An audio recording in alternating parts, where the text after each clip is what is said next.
جب حضور صلی اللہ علیہ وسلم مکہ شریف سے مدینہ طیبہ میں جلوہ گر ہوئے تو دیکھا کہ یہود محرم شریف میں روزے رکھتے ہیں۔ آقا علیہ الصلوۃ والسلام نے ارشاد فرمایا، پوچھا یہ یہودی روزے رکھ رہے ہیں؟ عرض کی یا رسول اللہ یہ روزہ رکھتے ہیں محرم شریف کا۔ فرمایا ان سے بڑھ کر ہمارا حق بنتا ہے کہ ہم محرم شریف کے احترام کریں۔ فرمایا ہم بھی محرم شریف کا روزہ رکھیں گے، اور ساتھ ہی فرمایا 10 محرم کے ساتھ یا تو 9 کا روزہ رکھو یا پھر ساتھ ہی 11 محرم الحرام کا روزہ رکھو۔ محبوب علیہ الصلوۃ والسلام نے روزے رکھ کر محرم الحرام شریف کا احترام فرمایا۔ یہ چٹھی آئی ہے، اس میں لکھا کہ 10 محرم الحرام شریف کو شادی کرنا جائز ہے۔ اللہ اکبر۔ حضور علیہ الصلوۃ والسلام نے ہجرت کی، مدینہ طیبہ میں پہنچے تو یہ ہجرت کا پہلا سال کہلایا۔ پھر 61 ہجری میں امام علی مقام امام حسین رضی اللہ تعالی عنہ کی شہادت باسعادت ہوئی۔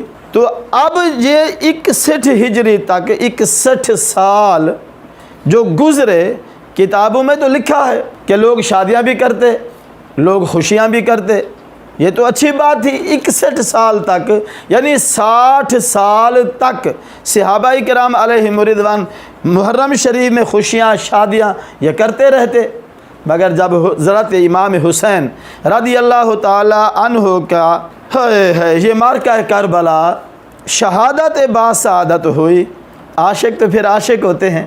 حضرت سلمہ اور حضرت ابن عباس فرماتے ہیں، اس دن ہم نے خواب دیکھا کہ محبوب علیہ الصلوۃ والسلام تشریف لائے، سر اقدس میں بھی مٹی کے آثار اور داڑھی مبارک میں بھی مٹی کے آثار نظر آ رہے ہیں، یعنی آپ غم زدہ ہیں۔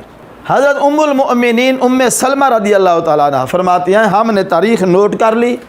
پھر کچھ دنوں کے بعد کربلا سے پتہ چلا کہ امام علی مقام امام حسین رضی اللہ تعالیٰ عنہ شہید ہو گئے۔ جب حضور علیہ الصلوۃ والسلام غمزدہ ہوئے، مولا علی غمزدہ ہوئے، سیدہ طیبہ خاتون قیامت غمزدہ ہوئیں، خود سلمہ فرماتی ہیں کہ ہم غمزدہ ہو گئے تو صحابہ کرام علیہم رضوان نے تو غمزدہ ہوئے ہی ہوں گے، آخر وہ کون ہے جن کو امام علی مقام کی شہادت پر غم نہیں تھا۔ تو 61 ہجری کے بعد کتابیں جو کچھ کہتی ہیں وہ ٹھیک ہے، فتوے جو کچھ کہتے ہیں وہ ٹھیک ہیں، مسئلہ جو کہتا ہے وہ ٹھیک ہے، مگر عاشق جو ہے عاشق کا دل نہیں کرتا۔ میرا بیٹا، آپ کا بیٹا، کسی کا بیٹا فوت ہو جائے تو کیا ہم ڈھول بجائیں گے؟ اور امام الانبیاء صلی اللہ علیہ وسلم کے بیٹے کی شہادت باسعادت ہے، ہم خوشیاں کریں؟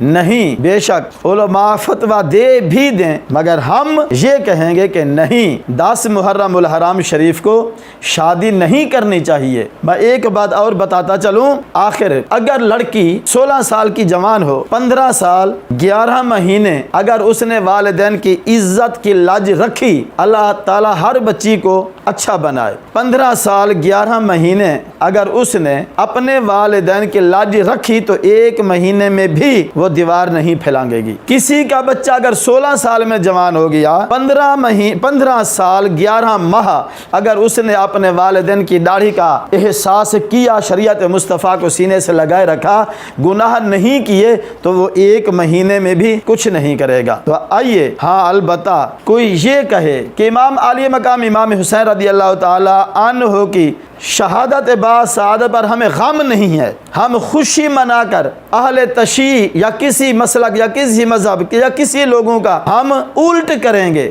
تو ایسے مولوی کے پیچھے نماز پڑھنا بھی حرام ہے، اس کو امام اور خطیب بنانا بھی منع ہے۔ ہم اہل سنت اہل بیت اطہار کے محب ہیں تو ہمیں چاہیے کہ ہم اہل بیت اطہار کی محبت میں 9 10 نہیں بلکہ پورا مہینہ خوشیوں سے جتنا ہو سکے دور رہیں اور درود سلام پڑھیں، فاتحہ خوانی پڑھیں۔